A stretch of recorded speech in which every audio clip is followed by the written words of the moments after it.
Her Journey to Healing, Reaching Women with a Desperate Cry is an 8-week Zoom seminar in which Kamala and Winston help women to start living their best life by rediscovering the image of God in their life. Kamala, a licensed marriage and family therapist, joins her husband of 16 years, an ordained pastor, to marry the clinical and the spiritual. You will begin living your best life filled with love, joy, and peace. Register at kwministries.net for this life-changing seminar.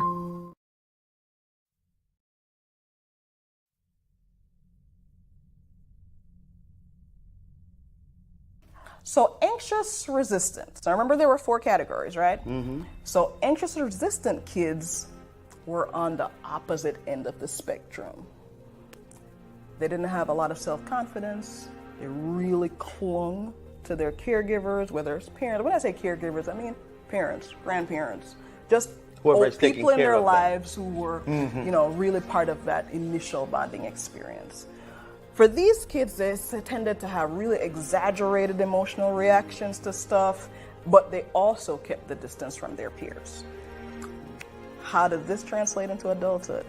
That translated into anxious, preoccupied adults. Mm-hmm. And so they kind of formed less secure bonds with partners and feel really desperate for love and affection.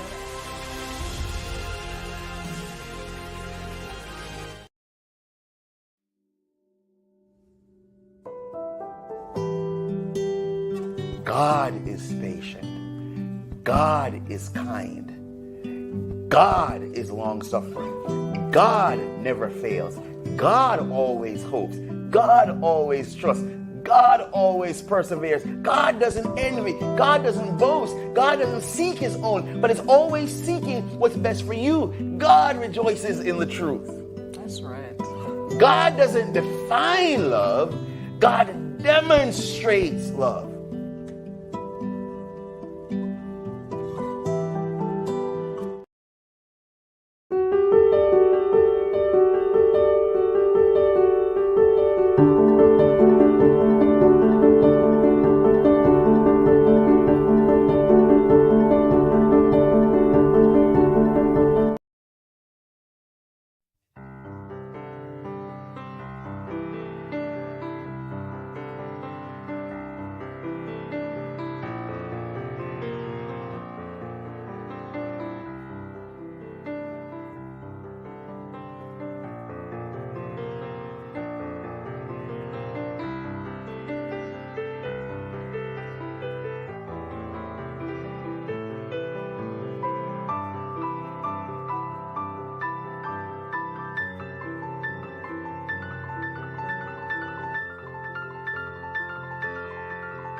This week, in their meeting with us, we were allowed to take a good look at ourselves. We were reminded that we are made in the image and the likeness of God. And if that is true, there's some things we have to change that we've been thinking all along. We were given a whole new set of lenses with which to see the Word of God when we read it with a desire to understand what that love letter is all about. We were allowed to put ourselves, not talk about somebody else, like the sermon wasn't for this one or that one, but it was for us. We have gained such growth this week. I have gained such growth this week.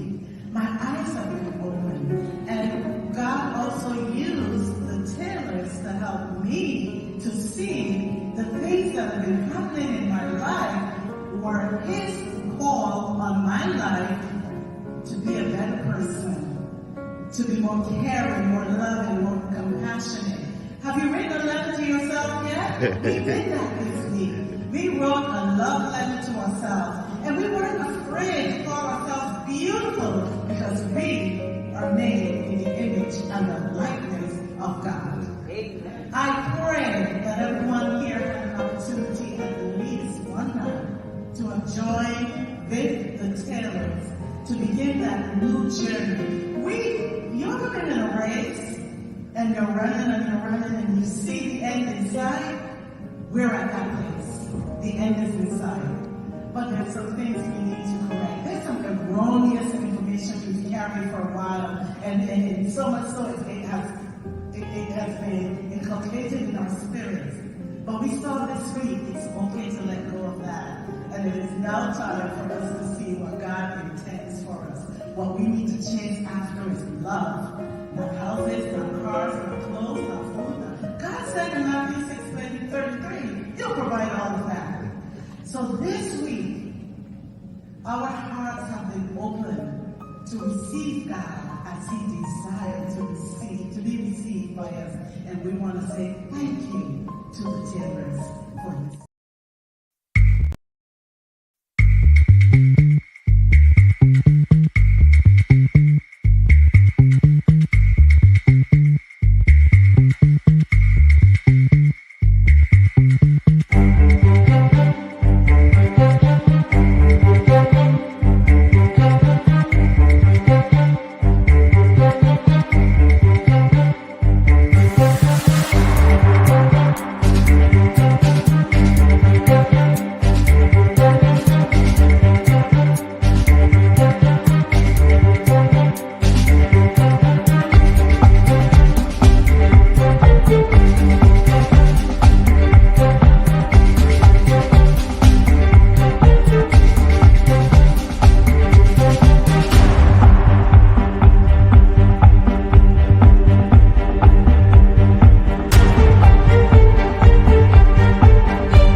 Hi, good evening, and welcome to Monday Night Live with KW. We are so excited, as always, to have you guys with us. We're getting ready to go on another journey tonight, and this is a journey that we've never been on. And so I'm so curious and so energized to find out where we'll go tonight. I'm really excited about it because remember, we weren't planning on having a program tonight, but I thought our guest tonight, well, we were going to have a repeat one we had already done, but I thought our guest tonight would be so able, based on her life experiences, to prepare us as we get ready for a brand new year. And not to forget, we have not completely ended this year yet. Absolutely. So welcome. We are excited to have you. Please go and grab somebody and tell them that this is going to be a life-changing experience.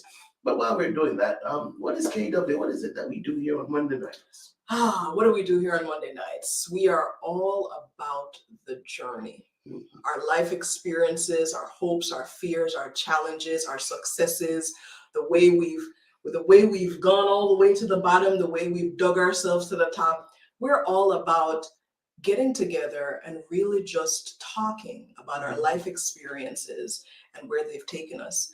I think tonight, as you were talking just now, I was thinking to myself, what an interesting time to be talking about journeys. We're approaching the new year, and the new year is always a time where a lot of us talk about new journeys. Resolutions. Of course, we call them resolutions, right? So it's a time where we're starting to think about our lives, what we want to see happening in the future, and it's just such a great time to revamp, reset, kind of resettle. And I think it's so important to talk about this in this time period, because sometimes we get that wrong, right? Yeah, we set unrealistic expectations. This is going to be the year, right? But then, for some reason, not all of us are able to keep that momentum.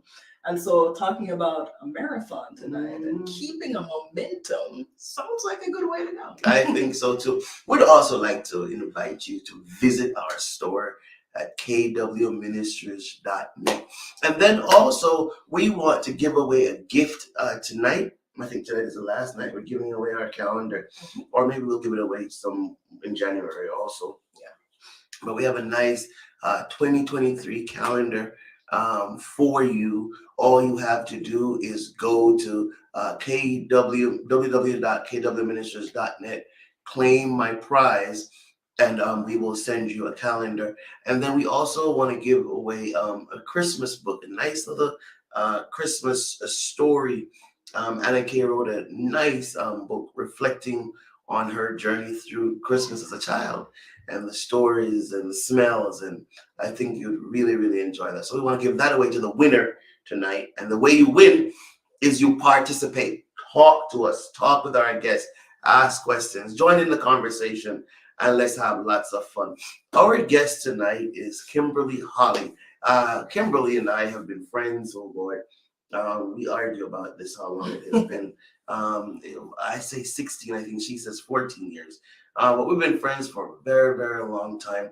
She has always been a very spiritual person, very kind person, a very focused person. She's married. She has 3 wonderful children. She's an educator. She loves education, and she runs marathons. I told her the other day that, her bones are getting old. She wasn't listening to me though when I said that, because I think in about 2 weeks she was getting ready to run one. But it's one of the greatest person you'll ever meet. And we'll have our guest. Let's just bring her in right now. We'll take a quick break and then come back. We'll take a quick break. Let's take a quick break. Go get somebody, invite somebody. This discussion tonight is going to be amazing. We'll take a quick break and we'll be right back with Kimberly Hollie.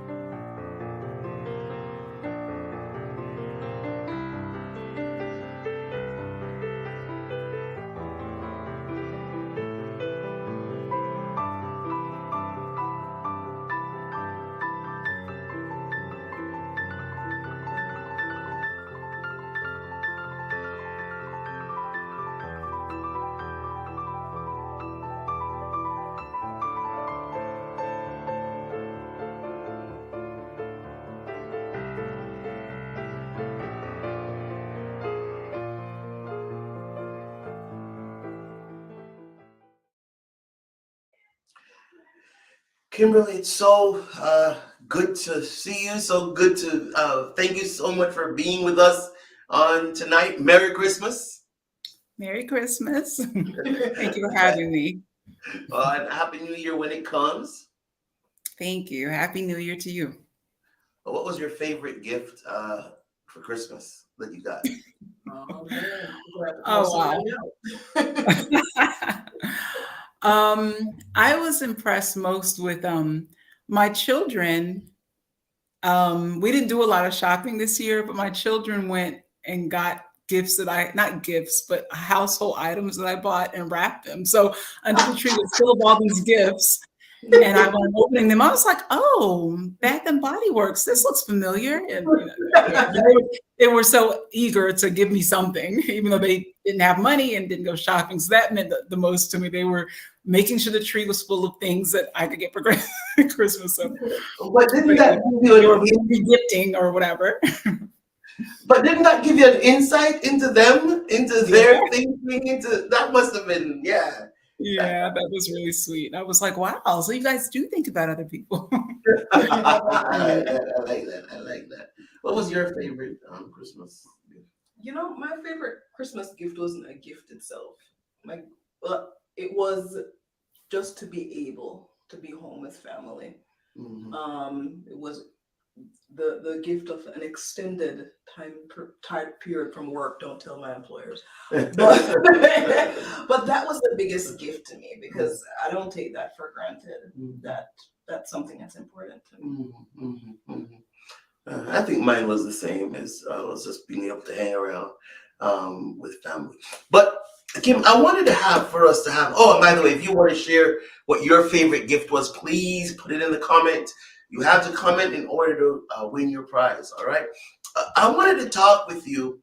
You know, our whole program is about. Last time we had you on, we were talking about a journey through friendship, and I had you and Carl on. So our whole discussions are about our different life journeys. And as we're ending the year, I just felt inspired to ask you to have this conversation with us about your marathon journeys. And let's start with asking you to, tell us what a marathon is. How did you even start? How did the idea come for you to start doing it? Talk to us a little bit about that. Okay. Well, before I go on, I just want to say I have not known you for 14 or 16 years. I've known you for 26 or 27 years. Just want to Hold on. Let's be clear. That means that we've been having a 14 and 16 years conversation for a long time. I've known you since I was 14 years old, but that was a long time. Right. It's 14. Okay, I'm getting old. Okay. Right. Okay, but since I mentioned the number 26, that is what a marathon is, 26.2 miles. And I've only done that actually one time. But what started this journey for me is I've always enjoyed fitness and health and wellness since I was really young. And my dad was into it as well. My parents, they would, regularly, do exercise, go to the gym and they were part of different health ministries and things like that. And they would do like aerobics class. And I see people doing all sorts of things.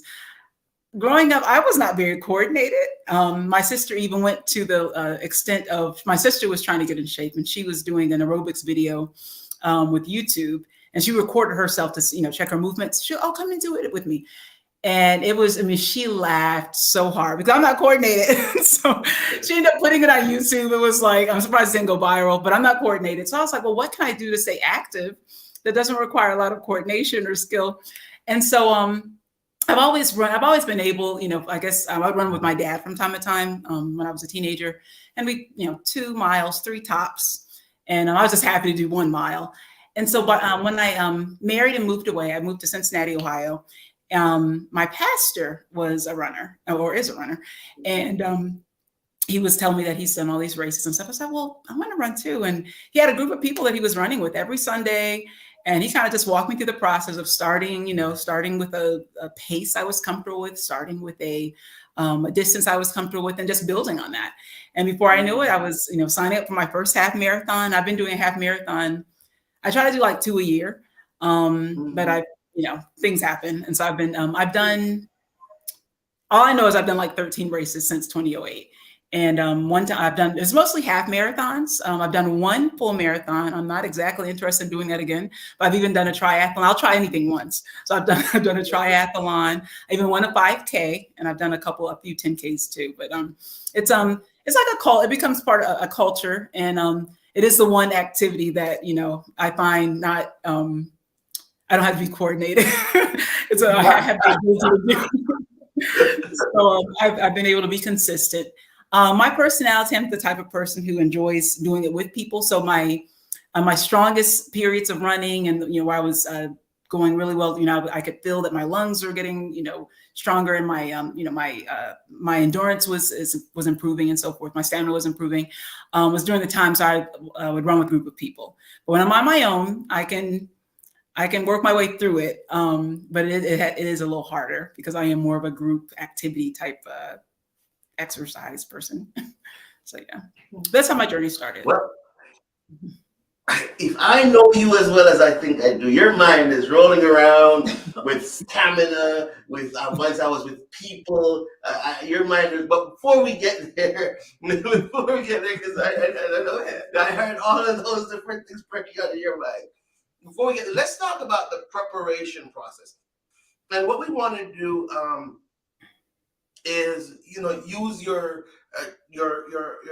journey in running as an analogy for life, and as we prepare to start a new year. Talk to us some about your preparation process as you prepare for a race.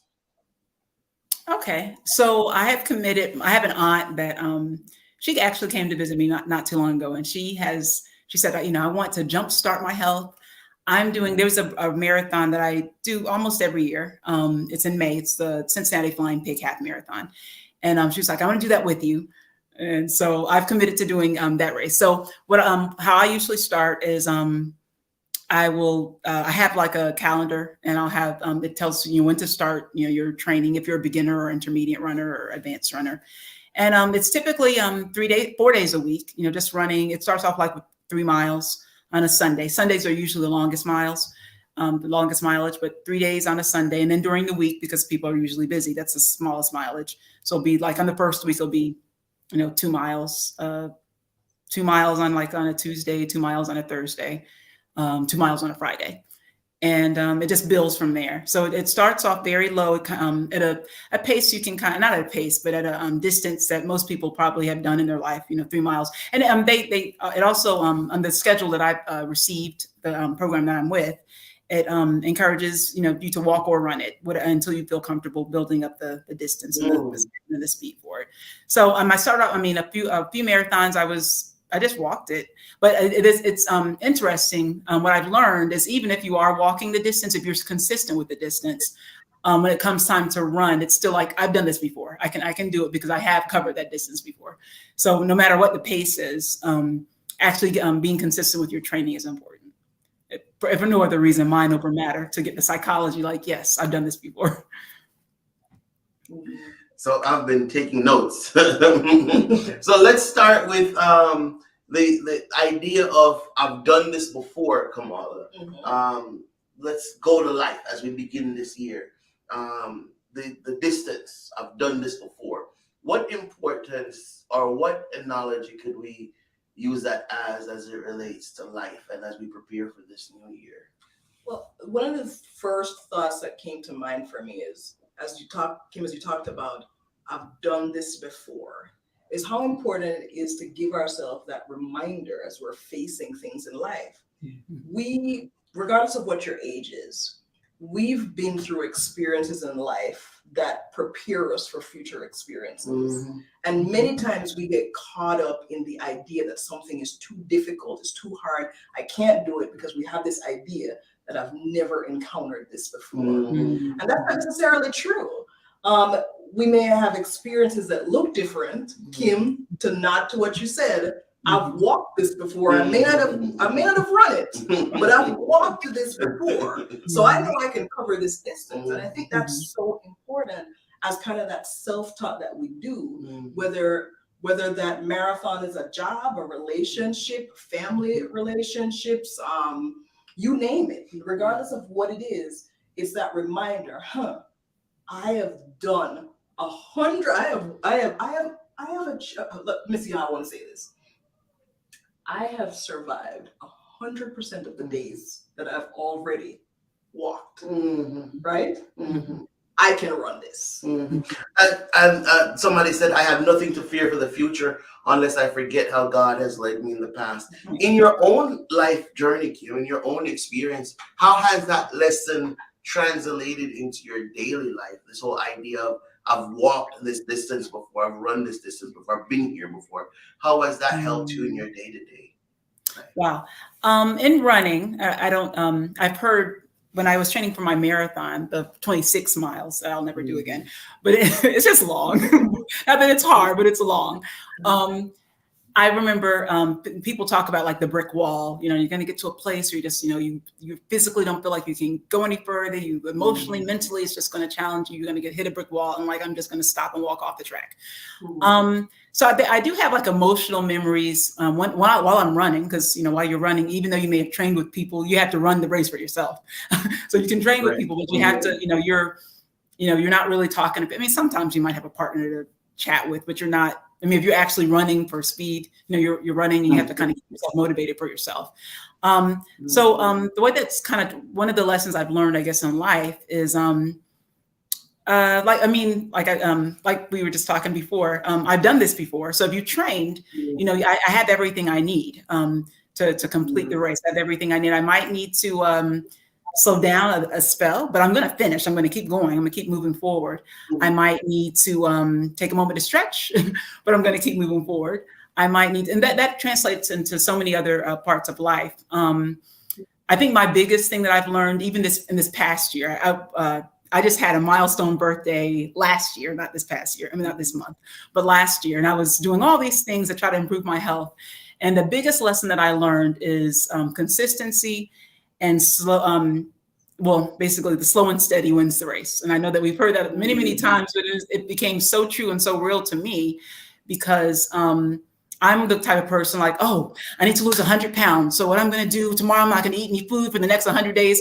And obviously that's not sustainable. And I had to learn that little habits, little things, being consistent in small things make the greatest and biggest changes. So doing that 2 miles, walking it, running it, doing intervals, when I'm training for a race, that's made the biggest changes. When I'm out there actually doing the race, that it shows in my breathing and everything that I've done this before.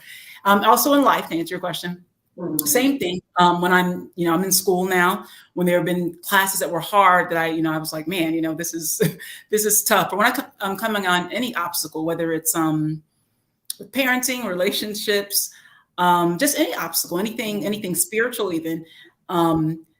It's always a good reminder to know that,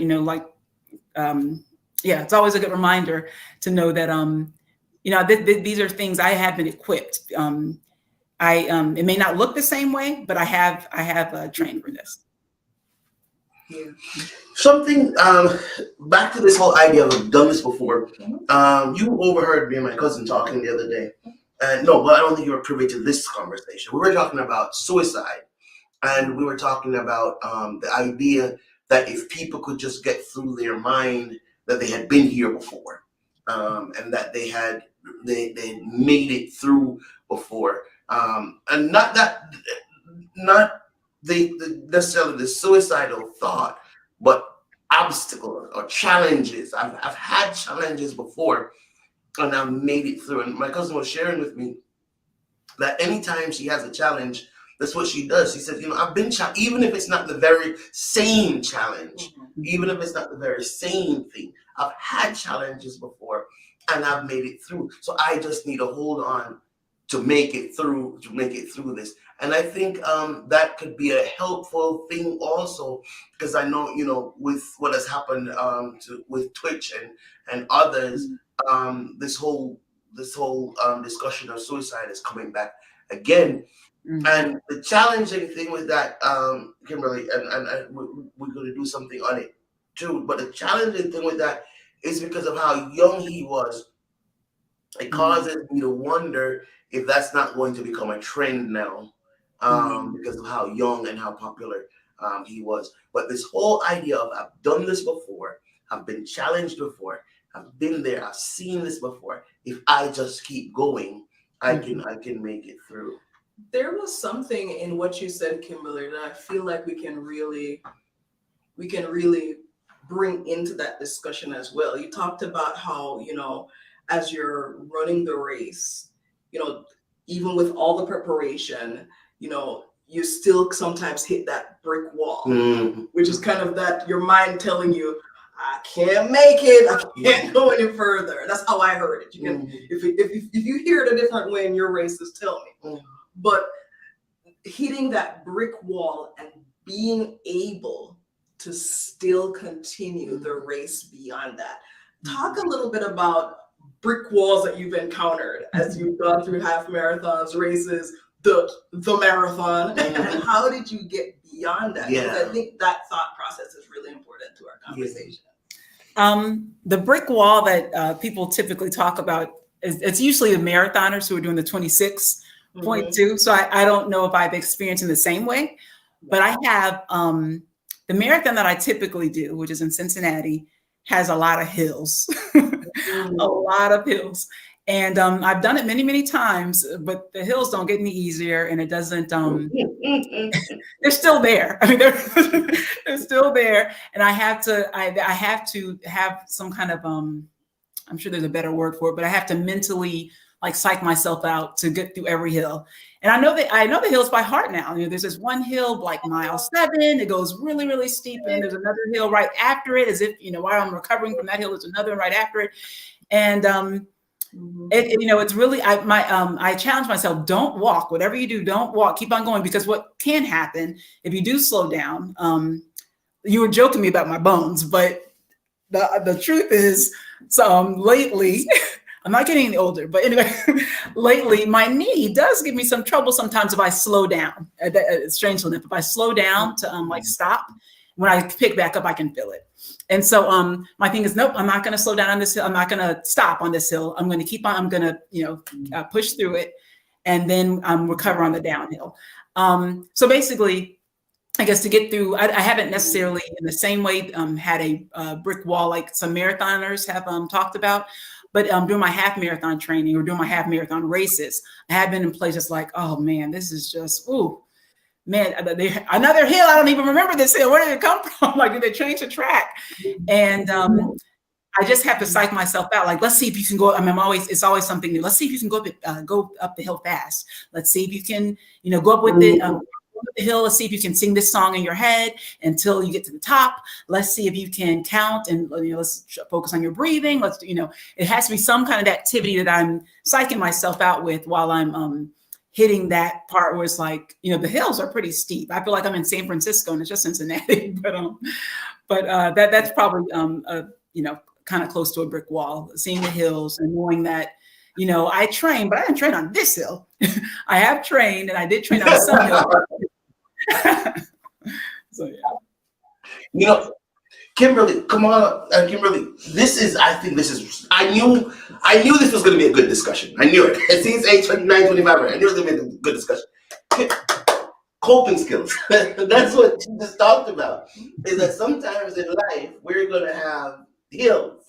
I put it down, and maybe this was just for me. Sometimes in life we're going to have hills, and getting up those hills, even if we knew exactly where they were, even if we were faced with that same challenge before, when it comes around again, and I don't know what your challenge is, I don't know what issues you're facing in life, but those hills can be so daunting.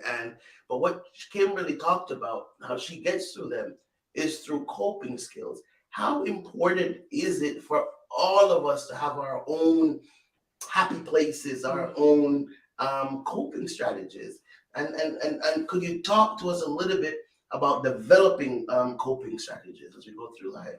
So I'm going to use what Kim said, because Kim said a lot in those sentences about what she does to get over those hills, which I think really translates into how we deal with life. The first important thing, Kim, that you said was, don't stop moving. Don't stop moving.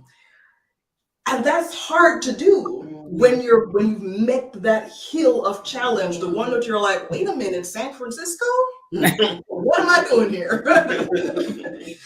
And it's being able to recognize that, yes, I'm at this hill, I'm at this challenge, I'm at this place where it feels like, and Kim, I'm sure you can attest to this, it feels like the best idea is to stop. That's what it feels like. Mm. But what is actually best for your body and best for your life is to keep going, keep the pace. And as you keep going, there might be some things that you have to do to motivate yourself to continue, or to even distract yourself from the challenge itself. Now, let me interrupt you for a second, because I want for you to pick back up there right after I ask this question, though, Kim, and come on, because there are people here who, well, no, we're talking about a journey through life. Yeah. And we're saying you can't stop going through life. We're saying you can't quit. We saw you like the thing. We appreciate you liking. We want for you to comment so you can get a gift later. The idea that you don't stop going through life. But Kim, let me ask you this, because I think this is important for some people who are overwhelmed by a situation, who are super challenged by a particular hill. How do I not quit? How do I don't stop moving, but I know when, you know when to hold them, know when to fold them. How do I know when to slow down when it's best, even though my knee is going to hurt when I start? Here it is. Even though my knee is going to hurt when I start again, how do I know when it's the best decision is to slow down?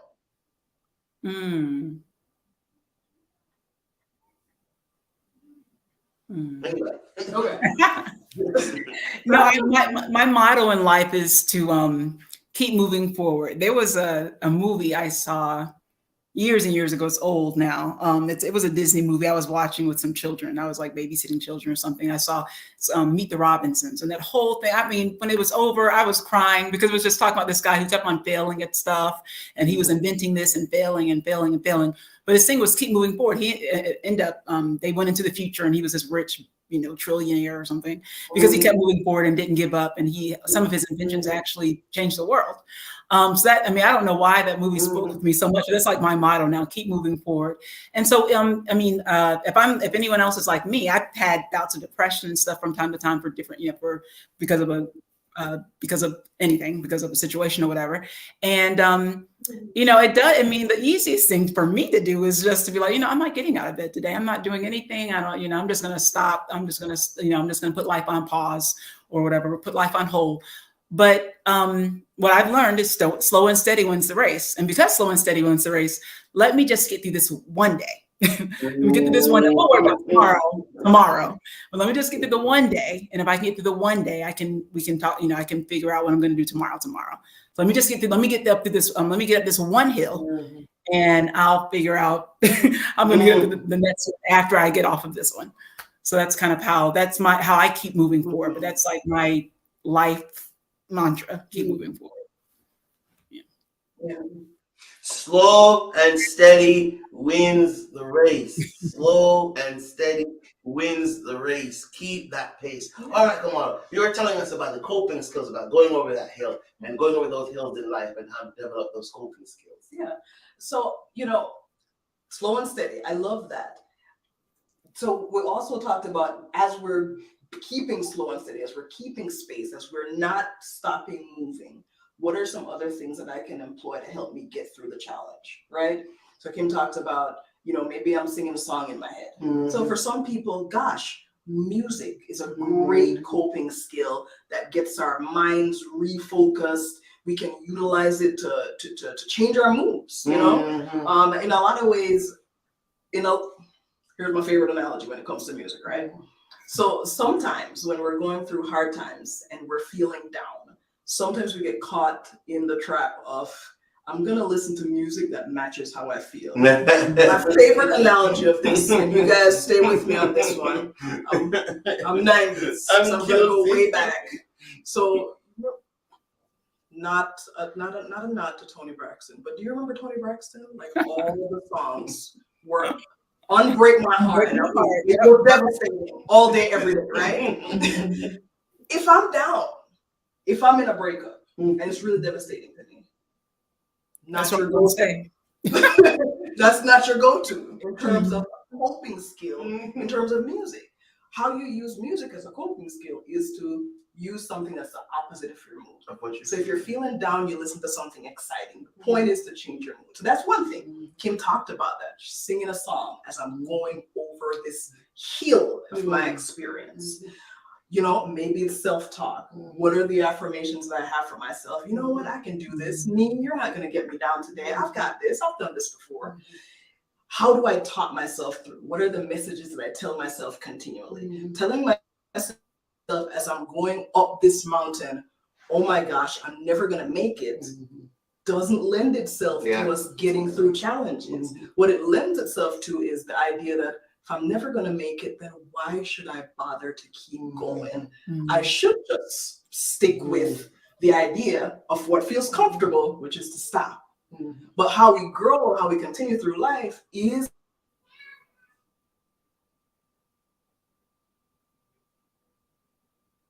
by, right? That's how we keep going. Kimberly said it perfectly, I think. I know that if I slow down to a certain pace, I'm going to have more pain. And so how do I know to do that differently? It's going back to what we started from in the beginning, which is I've done this before, right? So that's how we know. All right, I know that the way that I've made it through this before is X, Y, Z. I've been here. This is how this is the self-talk I use. These were the ways I distracted myself, or used another medium to get me the same. It's about kind of remembering where we've been and then employing some of those things. I want to say something else too. It's not about marathons, but it came to my mind since we're talking about a journey to healing. So after I had, so I have 3 children, and I think it was last year, I finally decided to see a physical therapist. Just, believe it or not, I don't think they stress it here in the States, but believe it or not, physical therapy should be part of postpartum health and so forth. So I saw a physical therapist, and the first thing I said to her, she was like, "So what are your goals?" I said, "Oh, I want the 6-pack, and I want to, be all chiseled by the end, in a couple of months and whatever." She was like, "Okay, let's start with breathing." And I'm like, I was about to walk out, never come back. I'm like, breathing? Like, I know I've been breathing since I was born. It's surprising. I mean, first of all, I got professional help because I had my children my oldest is 10 and my youngest is 4. And I didn't know what I was doing up until that point. So everything I was trying was probably making it worse. There are exercises you can do to make your postpartum health worse. I got professional help, and she was right. Starting with things like breathing, how you move your abdomen while you're breathing, all those things. It sounded so silly, just like with Naaman when they're saying, "Oh, just go and dip in the water, whatever." He's like, "That's so silly," and what she was saying sounded silly too. Just let's start with breathing. Like, do you feel your pelvic floor? Do you feel how your abs come together? And I'm like, I breathe all the time, but it made a lot of difference. Again, little things, consistent little things do make big differences and big changes along the way. So she had these exercises she had me do that seemed like I was doing nothing but living life. Oh, get on the floor and put your hand on your belly, take a deep breath. And I'm like, what are we doing?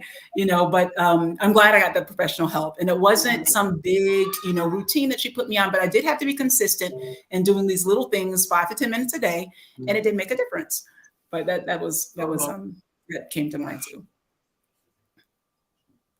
Kimberly, you keep going over this word, keeps coming up, and I was going to talk about with people, but let me go to this word since it came up again here. Consistent. Yes.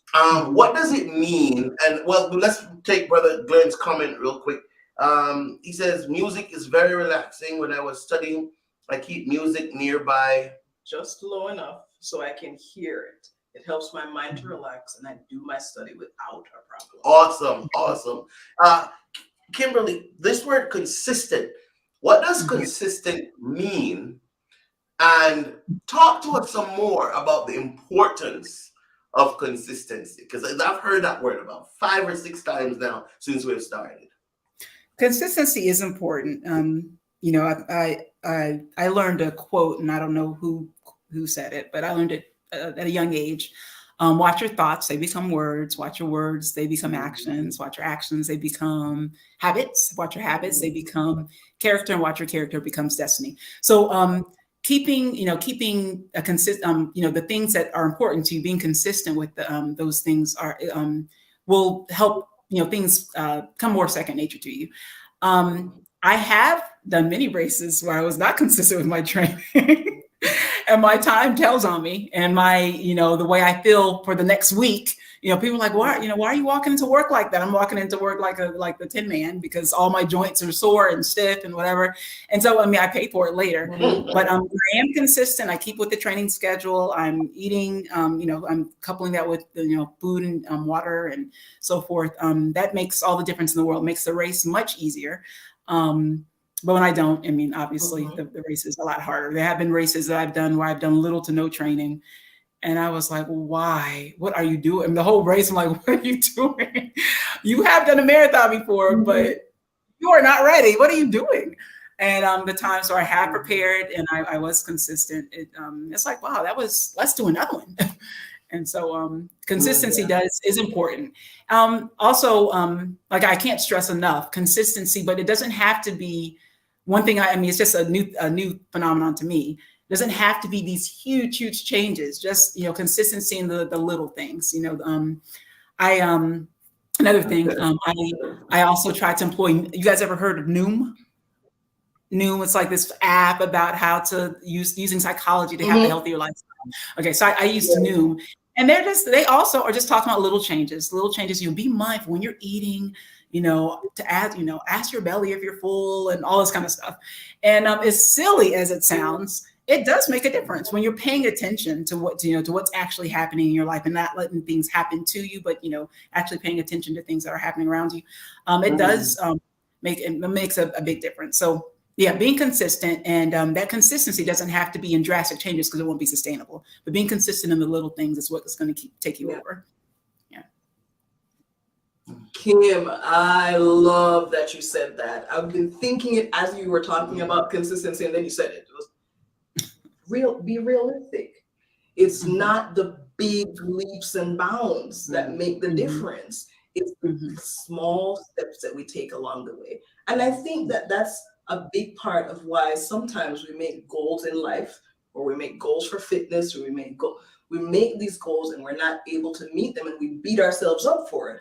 But it might be because we've started off giving ourselves some really unrealistic steps in place. I'm going to do this in 2 weeks. Are you though? It's important to talk about that. Yeah, love that. Thank you. Let's move to this idea as we talk about preparation still with people. You said that you like training with people. You like taking on this journey with people. What's the value in taking your journey with people? Talk to us some more about that. Now, this might just be a personality preference, because I do know people who get all their fitness goals and all by themselves. But for me, that's typically not me. I remember the first time my pastor, I went to jog with him, and there was a small group of us, and he was like, we're doing 5 miles today. And I laughed at him, and I was like, I'm not doing 5. I've never done 5 miles. I'm not about to do it today either. And if he had not been by my side, talking to me, just giving me advice and, helping me keep pace and all that kind of stuff, I would have totally going around this pond. It was 2.5 miles. He said we're going to do 5. So that means we had to go around 2 times.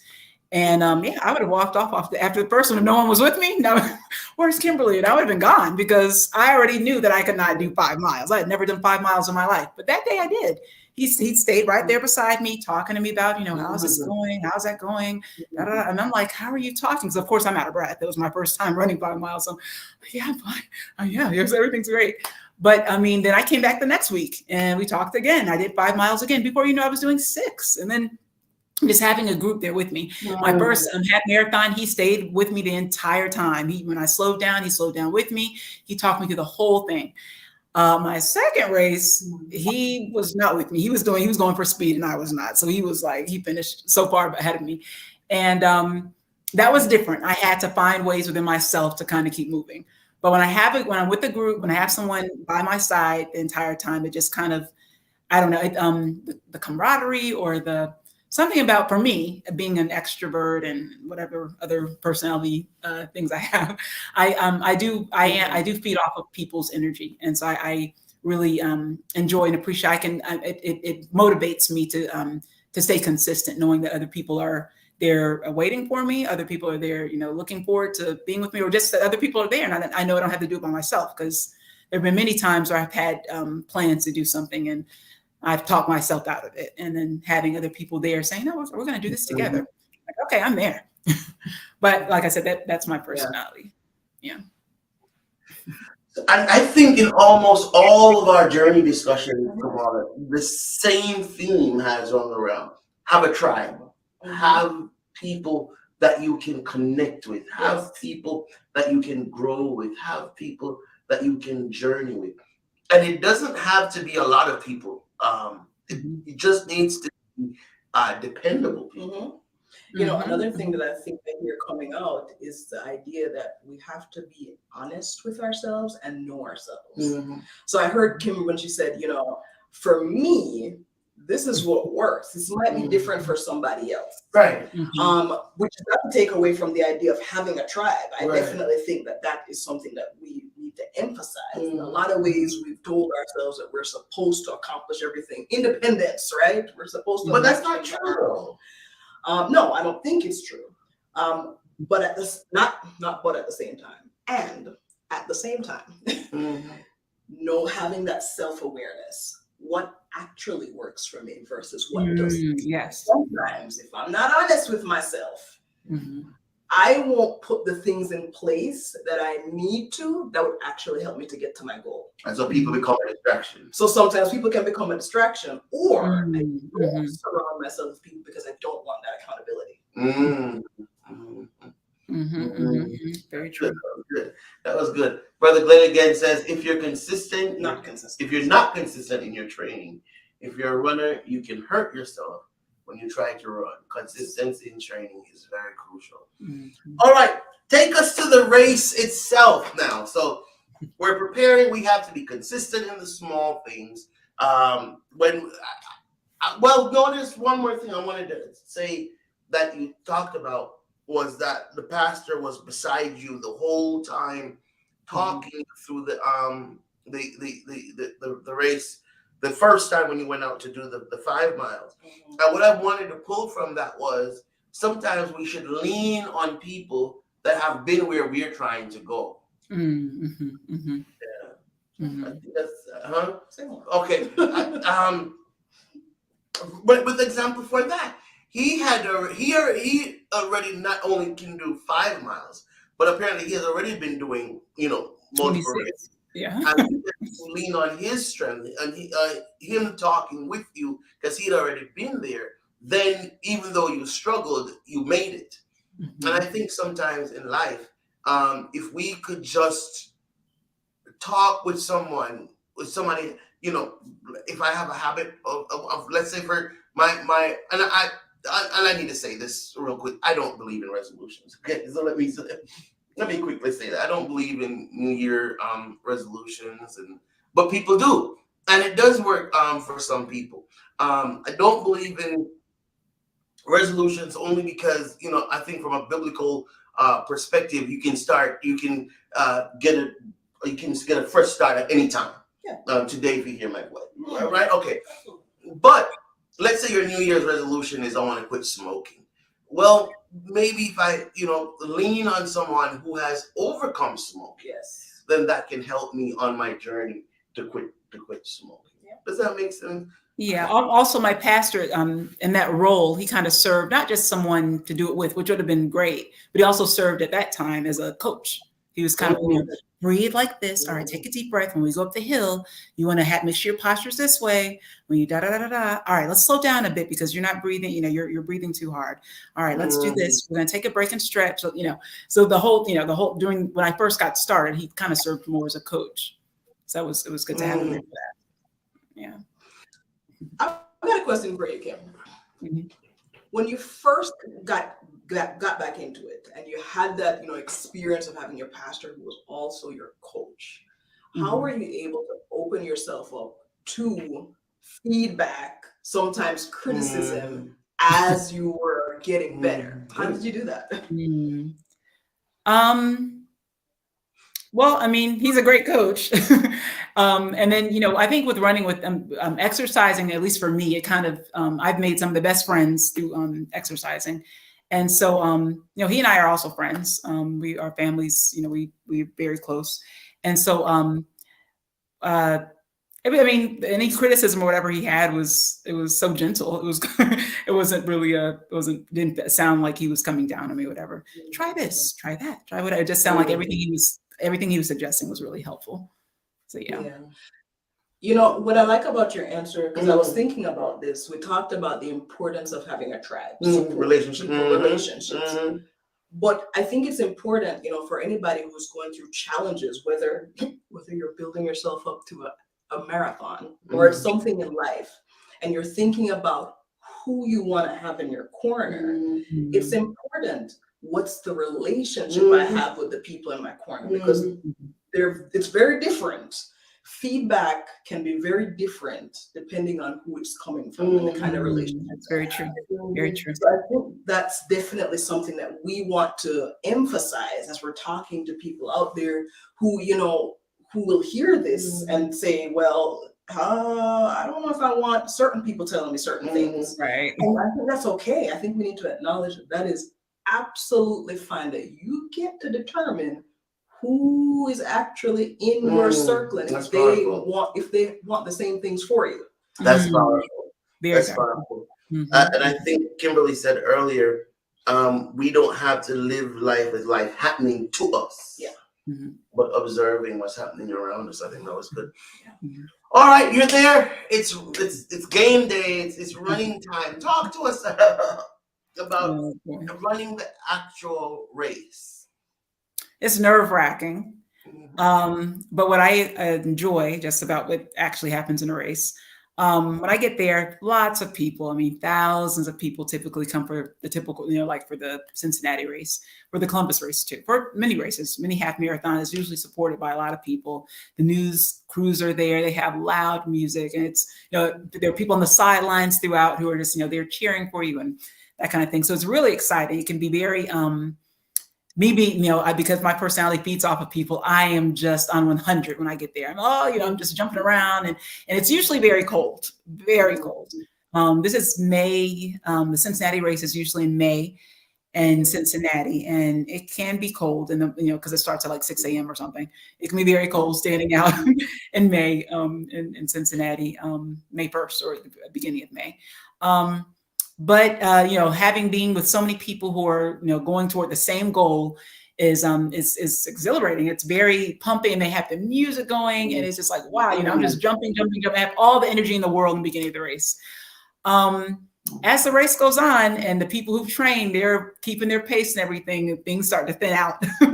And so things start to thin out. You find yourself sometimes your friends are ahead of you or behind you or whatever. People get dispersed and people all over the place. So it gets a little bit lonely along the way. The loneliest race was at 26.2 when I did my one and only marathon. There is a point in the marathon where the people who are only doing the half go one way and the marathoners are going the other way. And it seemed like the people who are doing the half are going with the music and the people who are doing the full, there's nobody there. It's just just a few people running, and you have to really kind of, all the strategies we talked about, really have to keep those going for another 13 miles because of the crowds are thinner, the participants are less, and it's fewer people participating in the full, and it's harder. So your training, you have to rely on your training. You have to rely on, you've done this before. It gets harder. But by the time you get to the finish line, everybody who finishes gets a medal. So it's some people are crying, some people are crawling, some people are, but everyone who finishes the race gets a medal, no matter what place you were in. The person I did the full marathon, she had not trained. And so when we were going across, she just said, I just don't want, her goal was to not let the track close on her. So I think we might've been the last one in the race. They keep the race open for, I think, 7.5 hours. And she walked and cried and crawled and everything. But her thing is, as long as it doesn't close on her, that was good enough for her. And she went across the finish line and she's just boo crying with exhilaration of knowing I did it. And then they give you a thing and they take your picture and everything. You're like a celebrity once you cross, no matter what your time was, you're like a celebrity when you cross. But in the beginning of the race, everything's hype. And by the time like mile 3, things start thinning out. They do have these little stations every once in a while. There's some music to kind of get you back hyped. There's some water. There's some of this, but it gets thinner as time goes on. You don't see as many people cheering you on.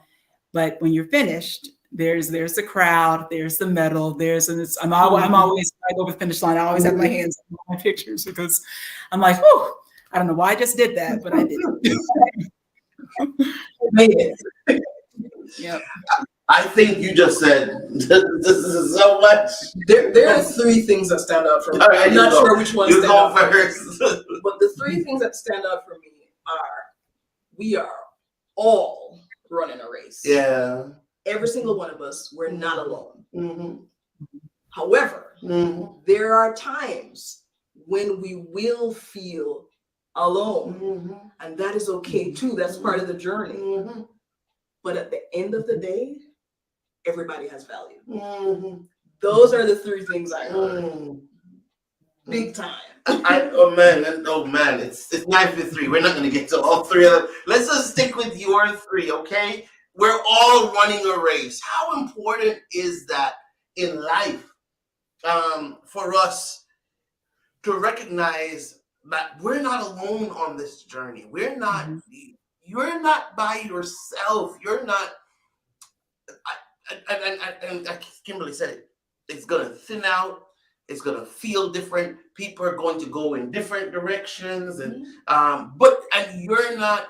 The news crew is there. The different spectators are there. Whichever way it goes, but you're not by yourself. Mm-hmm. That by itself, I feel like, is such a crucial thing for us as we're going through life's races. Yeah. Mm-hmm. Because a lot of times we feel like we are the only persons to experience this thing at this moment. Mm-hmm. And it's just not true. Mm-hmm. Yeah. We all are experiencing this. We may be at different places in the road. Yes, he said. Mm-hmm. Some of us are way ahead. As And he we said, look your like friends. Yep. Your friends are I'm sometimes. looking ahead and my friends are killing it. Mhm. You know, they're in it for the speed, Mhm. right? Mhm. And some people are way behind. Mhm. Some people are going to do the half track. Mhm.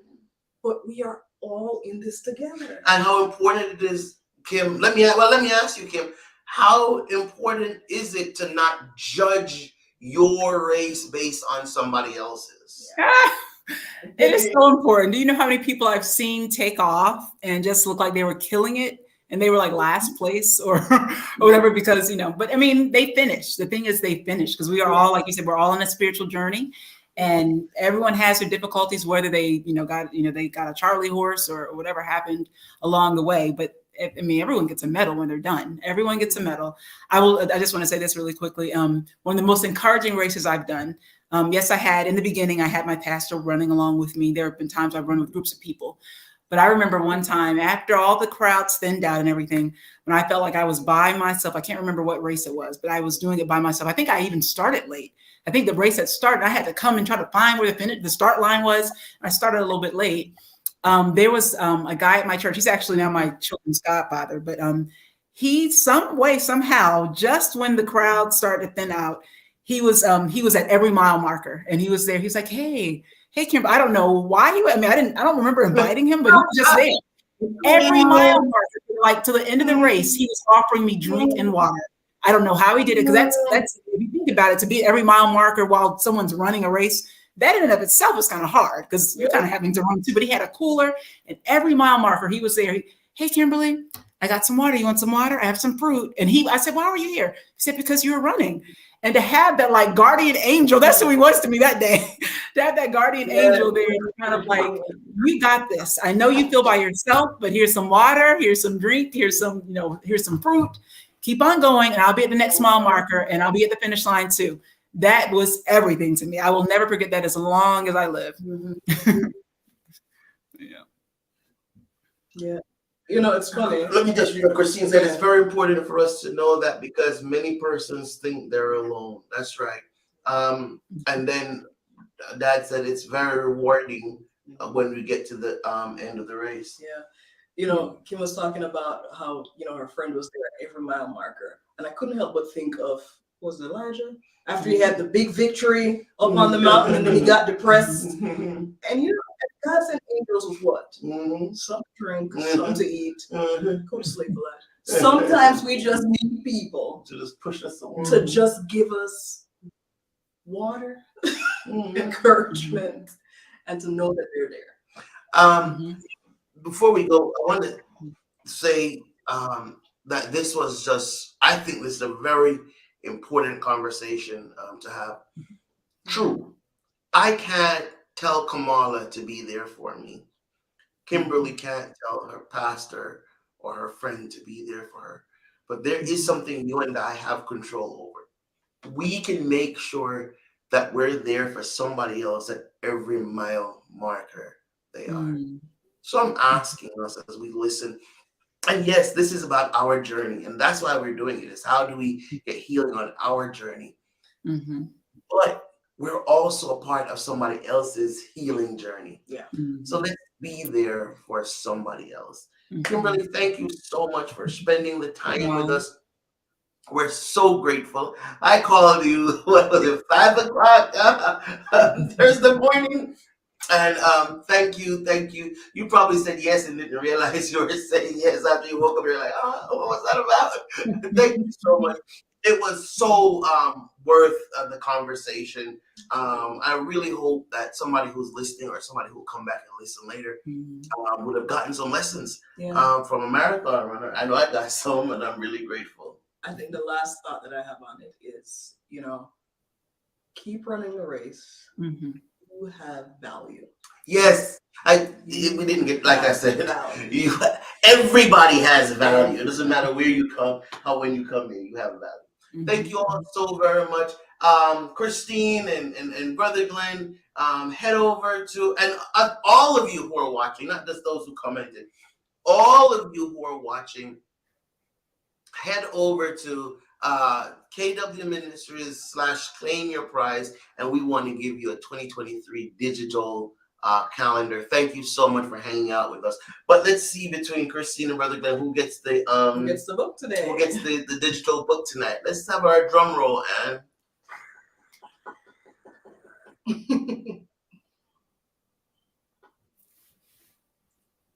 All right. Here it comes.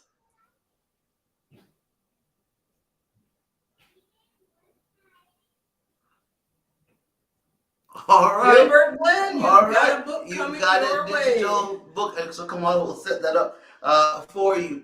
Kimberly, would you have the last say, please? Oh, okay. Yes. So what I like to leave everyone with is, slow and steady, big changes, small, consistent changes make big results over time. And keep moving forward.